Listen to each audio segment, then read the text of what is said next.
Hello students, welcome to the channel 0 to 1। तो आज के इस वीडियो में हम लोग एक नए चैप्टर को स्टार्ट करने वाले हैं जिसका नाम है बेसिक ज्योमेट्रिकल आइडियाज।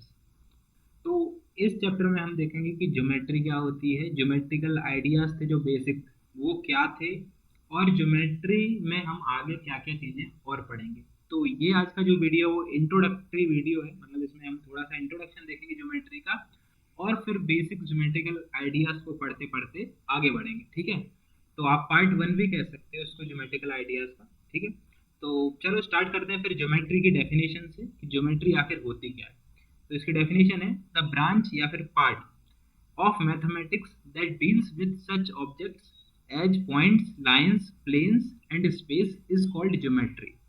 मतलब जो ज्योमेट्री है वो मैथमेटिक्स की एक ऐसी ब्रांच है, या कह लो मैथमेटिक्स का एक ऐसा पार्ट है जिसमें हम पढ़ते हैं कुछ ऑब्जेक्ट्स के बारे में।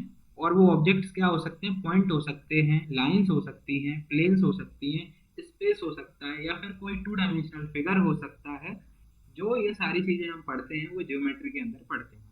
तो जिन ऑब्जेक्ट्स की हम बात कर रहे हैं उनमें से कुछ ऑब्जेक्ट्स हो सकते हैं, ट्राइंगल हो सकता है, रेक्टेंगल हो सकता है, सर्कल हो सकता है, ये सारी चीजें हो सकती हैं। ठीक है, अब जो ज्योमेट्री वर्ड है वो दो छोटे छोटे वर्ड से मिलकर बना है। जो पहला वर्ड है वो है जियो, और दूसरा है मेट्रॉन।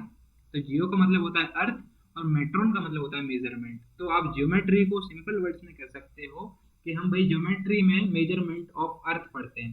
अब आप कहोगे कि सर हम तो रेक्टेंगल, ट्राइंगल, स्क्वायर, सर्कल के बारे में पढ़ेंगे, तो मेजरमेंट ऑफ अर्थ कैसे हुआ। तो यहाँ पे मैं आपको बोलना चाहूंगा कि ये जो चीजें हैं, ट्राइंगल, रेक्टेंगल, सर्कल, ये बेसिक हैं। ज्योमेट्री का स्कोप बहुत ज्यादा है। ये आपका बस इंट्रोडक्शन, इसलिए आपको ऐसा लग सकता है अगर आप थोड़ा सा सोचो तो, वरना आगे इसका बहुत स्कोप है ज्योमेट्री का, है ना। बहुत सारी चीजें पढ़ते हैं, प्रैक्टिकल एप्लीकेशंस भी हैं। और स्टार्टिंग ही हमारी कुछ इस तरीके से हुई थी ज्योमेट्री की कि हम नेचुरल चीजों से सीखे थे ज्योमेट्री के बारे में, इसलिए इसको मेजरमेंट ऑफ अर्थ कहा जाता है, या कह सकते हैं। ठीक है, तो यार थ्योरी में मेजरमेंट, इसकी ज्योमेट्री में ज्यादा नहीं जाते हैं, अपन डायरेक्ट कंसेप्ट पे चलते हैं। तो जो पहला ज्योमेट्रिकल आइडिया था वो है पॉइंट। ठीक है, जो पॉइंट आप ऑलमोस्ट हर सेंटेंस में यूज करते हो, है ना। जैसे कि ये मैंने लिखा पॉइंट की definition, it is thought to be a location in space. तो इसके बाद जो मैंने पॉइंट दे दिया, तो यही पॉइंट है, इसी को पॉइंट बोलते हैं। ठीक है, तो अगर हम मैथमेटिक्स में बात करें तो पॉइंट क्या है, तो इसकी डेफिनेशन जैसा कि मैंने अभी बताई कि ये, हम ऐसा सोच सकते हैं कि ये किसी लोकेशन को दिखा रहा है स्पेस में। अब यहाँ पे जो स्पेस है वो अंतरिक्ष वाला स्पेस नहीं है जहाँ पे सब आपको स्टार, मून, सन ये सब दिखते हैं, उस स्पेस की बात नहीं हो रही है। आपके जो कमरा है उसके अंदर जो जगह है, आप उसको स्पेस मान सकते हो, तो उस स्पेस की बात हो रही है। ठीक है, तो अब ये पॉइंट कैसे स्पेस में लोकेशन दिखाएगा, तो आप अपने रूम का एग्जांपल ले लो।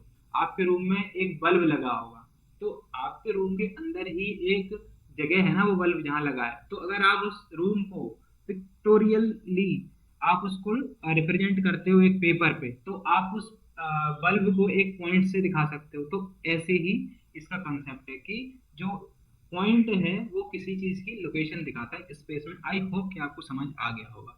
तो हम मोर अबाउट पॉइंट देखते हैं, मतलब पॉइंट के बारे में कुछ और चीजें। तो पहला पॉइंट है it has no length, breadth and height. मतलब जो पॉइंट होता है वो डायमेंशन लेस होता है। इसकी कोई लेंथ नहीं होती, मतलब कोई लंबाई नहीं होती, कोई चौड़ाई नहीं होती, कोई ऊंचाई नहीं होती है। इसका मतलब जीरो डायमेंशन है, यही अगले पॉइंट में लिखा हुआ है। It has no dimension so we can not feel or move a point. अब इसका कोई डायमेंशन नहीं तो हम इसको फील नहीं कर सकते। फील करने का मतलब है हम उसको ऐसे करके टच करके नहीं दे सकते, जैसे कि अपन लकड़ी को टच कर रहे हैं ना तो फील आता है कि हाँ भाई लकड़ी है, तो ऐसे आप पॉइंट को फील नहीं कर सकते। साथ ही साथ इसको पकड़ के मूव नहीं कर सकते। ठीक है, तीसरा पॉइंट है they indicate exact location of anything in space. तो ये तो डेफिनेशन में ही है कि वो किसी चीज की एग्जैक्ट लोकेशन बताते हैं, ठीक है, स्पेस में। चौथा पॉइंट है they are named by using capital letters. तो जो पॉइंट होते हैं वो कैपिटल लेटर से दिखाए जाते हैं, उनकी जो नेमिंग होती है वो कैपिटल लेटर से की जाती है। तो इसका एग्जांपल ये आपके सामने इस पिक्चर में दिख रहा है। जैसे ये पॉइंट है, इसका नाम हमने ए दे दिया, ये पॉइंट है, इसका नाम बी दे दिया, ये पॉइंट है, इसका नाम सी दे दिया। अब देखते हैं नेमिंग ऑफ पॉइंट कैसे की जाती है। तो a point is designated by a capital letter which is written next to the dot which represent it. मतलब जिस भी पॉइंट को हमको रिप्रेजेंट करना है या जिसका भी नामकरण करना है, उसके आगे उसके साइड में एक कैपिटल लेटर लिख दो, तो वह कैपिटल लेटर उस पॉइंट को बताएगा। जैसे कि इस पॉइंट के साइड में लिखा है ए या नीचे लिखा है, तो ये इस पॉइंट का नाम होगा पॉइंट ए। सिमिलरली ये हो गया पॉइंट बी, ये सिमिलरली पॉइंट हो गया सी। तो यही चीज लिखी है इस लाइन में नीचे वाली में, 10 पॉइंट शोन हेयर, मतलब इन पॉइंट्स की बात हो रही है, will be referred to as point A, point B and point C. तो आई होप कि पॉइंट आपको अच्छे से क्लियर हो गया होगा, पॉइंट क्या है, कैसे इसकी नेमिंग होती है, कितना इसका डायमेंशन है। ठीक ठीक है। तो चलो अब नेक्स्ट आइडिया पे चलते हैं। तो नेक्स्ट जो ज्योमेट्रिकल आइडिया था वो थी लाइन। तो लाइन, आई होप कि सभी को पता होगा कि लाइन क्या होती है। लाइन जो आप कॉपी में बनाते हो, ठीक है, आप कहीं भी देखी होगी यार, लाइन तो सभी ने देखी है। तो लाइन की अगर डेफिनेशन देखें तो क्या है लाइन की definition, it can be defined as straight one dimensional figure that has no thickness and extends endlessly in both direction. तो जो लाइन का कंसेप्ट है वो कुछ इस तरीके से है कि एक स्ट्रेट है, पहली चीज तो स्ट्रेट है, वन डायमेंशनल है, मतलब एक ही डायमेंशन में ये मूव करेगी, एंड नो थिकनेस, और एक्सटेंड कर सकती है एंडलेसली इन बोथ डायरेक्शन। मानो ये एक लाइन है ए बी, इसका नाम कर दिया हमने लाइन ए बी। तो अब ये लाइन है तो इसकी कोई ब्रेड्थ नहीं होगी, मतलब कोई चौड़ाई नहीं होगी, बस इसकी एक ही चीज हो सकती है, लंबाई। तो इसकी लंबाई कितनी भी हो सकती है, एंडलेसली कितनी भी जा सकती है, ठीक है। और यही रिप्रेजेंटेशन है लाइन का। तो it is often described as the shortest distance between any two points. तो अगर हमें किसी दो पॉइंट के बीच में डिस्टेंस बतानी है तो हम लाइन के थ्रू बता सकते हैं। कि मान लो मैप पे हमको दिखाना है कि दिल्ली और मुंबई दो पॉइंट हो गए, तो उनके बीच की डिस्टेंस सपोज कर लो 1 किलोमीटर है। हाइपोथेटिकल चीज बता रहा हूँ, मतलब 1 किलोमीटर तो है नहीं, कितनी सारे किलोमीटर्स में है, मैं बस एग्जाम्पल बता रहा हूँ, ठीक है। कि मान लो दिल्ली और मुंबई के बीच की जो डिस्टेंस है वो है 1 किलोमीटर, तो हम एक पॉइंट पे दिल्ली मार्क करेंगे, दूसरे पॉइंट पे मार्क करेंगे कि क्या, मुंबई, और दोनों के बीच की डिस्टेंस लिख देंगे 1 किलोमीटर। तो ये लाइन से हम रिप्रेजेंट कर सकते हैं, ये इसका एक एप्लीकेशन हो गया, ठीक है। Line has no end points, इसके कोई एंड पॉइंट्स नहीं है, ये कितनी भी दूर एक्सटेंड कर सकती है, ठीक है। A line extends infinitely in both direction, दोनों डायरेक्शन में कितनी भी दूर जा सकती है, मूव कर सकती है, कोई इसका एंड नहीं है। We can name the line as line A B, इसको हम लाइन ए बी बोल सकते हैं, और लाइन बी ए, इसको लाइन बी ए भी बोल सकते हैं। It is also written as line A B or line B A. अब यहाँ पे तो लाइन लिखा नहीं है, पर ऊपर लाइन बनी है, तो हम इसको पढ़ रहे हैं लाइन ए बी, और इसको पढ़ रहे हैं लाइन बी ए, ठीक है। आई होप कि आपको लाइन भी क्लियर हुआ होगा अच्छे से। तीसरी चीज यार, लाइन सेगमेंट। अब सेगमेंट का मतलब होता है पार्ट, ठीक है। तो लाइन का एक पार्ट ही है लाइन सेगमेंट। तो इसकी डेफिनेशन में भी लिखा है, इट इज अ पार्ट या फिर portion of line having two fixed end points. अब हमने देखा था लाइन में यहाँ पे कि इसका कोई फिक्स्ड एंड पॉइंट नहीं था, ये दोनों डायरेक्शन में कितनी भी जा सकती है।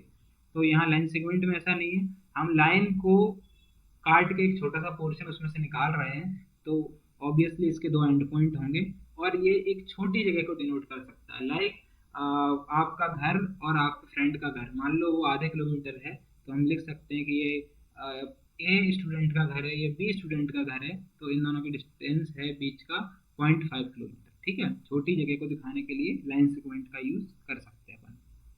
तो we can name the line as line segment O P, इस लाइन की बात हो रही है, और लाइन सेगमेंट पीओ, दोनों तरफ से कर सकते हैं।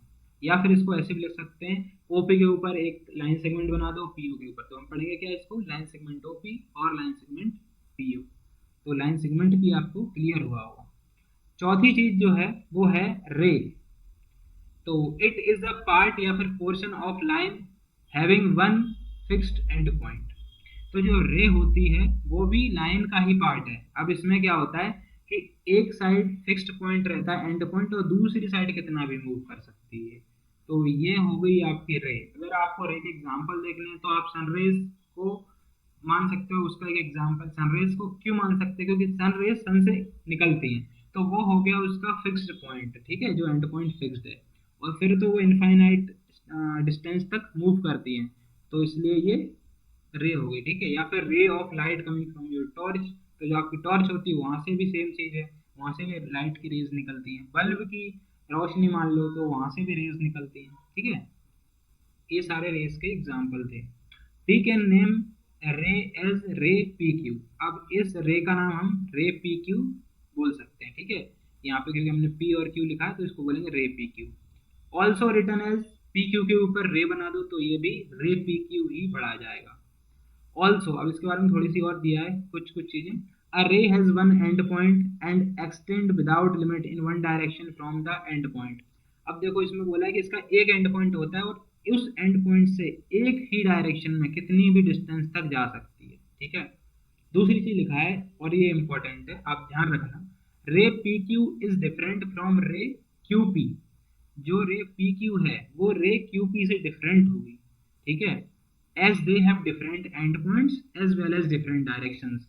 अब देखो यहाँ पे एंड पॉइंट क्या है, पी है, तो पी से स्टार्ट हुई और क्यू की तरफ जा रही है ये रे। अगर हमको क्यू पी रे देनी हो या फिर बनानी हो तो हमारे ये पॉइंट्स बदल जाएंगे, क्यू यहाँ पे आ जाएगा एंड पॉइंट पे और पी की तरफ बढ़ेगी, ठीक है, और इनकी डायरेक्शन भी अपोजिट हो जाएगी फिर पी क्यू की। तो ये दोनों कंप्लीटली डिफरेंट हैं, पी क्यू रे और क्यू पी रे, और उनका जो इनिशियल स्टार्टिंग पॉइंट है एंड पॉइंट है वो भी डिफरेंट है। तो ये चीज आप याद रखना कि ray P Q does not equal to ray Q P.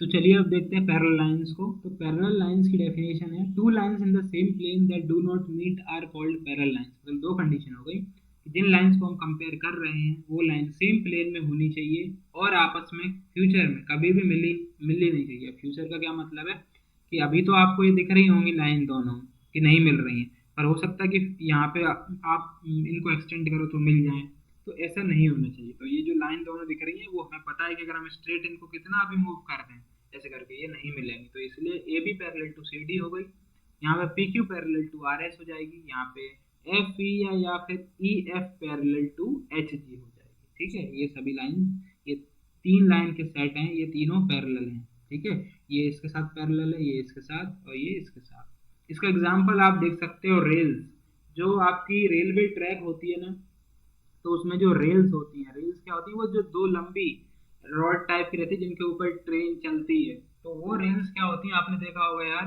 अगर आप बीच में कहीं रेलवे ट्रैक आपको दिख रही है तो आप उस पॉइंट पे खड़े होकर देखोगे तो आपको दोनों तरफ इनफाइनाइट डिस्टेंस आपके कंपेयर में हो जाएगा।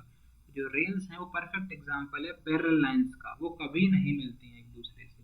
क्यों? क्योंकि अगर मिल जाएंगी तो ट्रेन कैसे चलेगी, इसलिए वो हमेशा फिक्स्ड डिस्टेंस पे रहती हैं एक दूसरे से और कभी नहीं मिलती। इसके बारे में कुछ और चीजें हैं पैरेलल लाइंस के बारे में। All horizontal lines are parallel to each other, मतलब हॉरिजॉन्टल लाइंस, जितनी भी हॉरिजॉन्टल लाइन बनाओगे वो सभी एक दूसरे के पैरेलल होंगी। Similarly all vertical lines are parallel to each other, आप जितनी भी वर्टिकल लाइन बना लो ऐसे करके तो वो सभी एक दूसरे के पैरेलल ही होंगे। इसके बाद का जो कंसेप्ट है वो इंटरसेक्टिंग लाइंस का। तो इंटरसेक्टिंग लाइंस क्या होती है यार, those lines which lie in same plane, ठीक है, and meet each other are called intersecting line. तो ऐसी लाइंस जो कि सेम प्लेन में लाई कर रही हो और एक दूसरे को कहीं ना कहीं जाके मिल रही हो तो वो इंटरसेक्टिंग लाइंस कहलाती हैं। इसकी दूसरी डेफिनेशन हम ये भी कह सकते हैं, lines lies in a plane other than parallel lines are called या फिर आर इंटरसेक्टिंग लाइंस। मतलब ऐसी लाइंस जो सेम प्लेन में लाई कर रही हैं और पैरेलल नहीं है तो वो लाइंस क्या होंगे, इंटरसेक्टिंग लाइंस। तो अब ये आपको एक फिगर दिख रहा है यहाँ पे, तो यहाँ पे तीन लाइन है, line L, line M, line L, तो ये तीनों कहाँ मीट कर रही हैं आपस में, पॉइंट पी पे। तो ये इंटरसेक्ट कर रही हैं एक दूसरे को पी पॉइंट पर, तो ये सारी तीनों लाइन है जो वो है इंटरसेक्टिंग लाइन। अब आपको एक चीज समझ में हो सकता है ना आ रही कि लाइन का नाम हमने तो अभी A B P Q R S दिया था, ये एल एम एन कैसे हो गया, तो इस चीज को मैं आपको बता रहा हूँ, पहले आप इंटरसेक्टिंग लाइंस का एक एग्जांपल देख लो। तो एग्जांपल है roads meeting at crossroads. अब आपने चौराहे देखे होंगे, चौराहे देखे होंगे, तिराहे देखे होंगे, तो वहां पे क्या होती है, एक से ज्यादा रोड जो होती है वो मिलती हैं आपस में आके उस पॉइंट पे। तो अब रोड क्या है, जो रोड है वो आप उनको स्ट्रेट लाइंस कंसीडर कर सकते हो, जो चौराहा है वो मीटिंग पॉइंट या फिर इंटरसेक्टिंग पॉइंट कंसीडर कर सकते हो। तो ये परफेक्ट एग्जांपल हो गया आपका इंटरसेक्टिंग लाइन, ठीक है। तो अब आते हैं हम इस चीज पे, इसका नामकरण। तो यार यहाँ पे मैंने आपको नहीं बताया था इसलिए ये चीज यहाँ पे मैंने डाल दी थी। तो क्या है वो, देखो लाइंस पे हम वापस आते हैं। यहाँ पे ये लाइन ए बी है, तो यहाँ पे कैपिटल लेटर से आपने लाइन ए बी लिखा। अगर आपको ऐसे नहीं लिखना है तो आप इसको स्मॉल, किसी भी स्मॉल लेटर से भी सिंगल लेटर से डिनोट कर सकते हो, जैसे कि हमने यहाँ किया है इस जगह पे। तो इसको लाइन एन दे दी नाम, इसका नाम दे दिया लाइन एम, इसका लाइन एल, ठीक है। तो आप ऐसे भी कर सकते हो। तो आई होप कि आज की इस वीडियो में जो जो चीज़ें बताई गई हैं वो आपको क्लियर हो गई होंगी। सबसे पहले ज्योमेट्री क्या है, उसका पॉइंट क्या है, पॉइंट की सिग्निफिकेंस क्या है, उसकी नामकरण कैसे होती है, फिर है लाइन, उसके बाद थी लाइन सेगमेंट, उसके बाद थी रे, उसके बाद थी पैरेलल लाइंस, उसके बाद थी इंटरसेक्टिंग लाइंस। तो यार कंसेप्ट के मामले में बस इतना ही था। अगर आपको वीडियो अच्छी लगी है तो चैनल सब्सक्राइब करो, क्योंकि हम आगे इस सीरीज को कंटिन्यू करेंगे, आगे के कंसेप्ट नेक्स्ट वीडियो में पढ़ाए जाएंगे, ठीक है। दूसरी चीज, अगर आप चाहते हो कि आपके दोस्त लोग भी सीखें इन कंसेप्ट को, तो आप उनके साथ शेयर भी कर सकते हो, ठीक है। दूसरी चीज ये कि यार अगर आपको वीडियो पसंद आ रही हो और आप चाहते हो कि मेरे को सपोर्ट हो जाए कुछ, तो आप चैनल को सब्सक्राइब करने के साथ साथ वीडियो को लाइक भी कर सकते हो। तो बस यार फिर चलते हैं, इतनी ही चीजें थी, मिलते हैं आपसे अगले वीडियो में। Thank you so much for watching this video.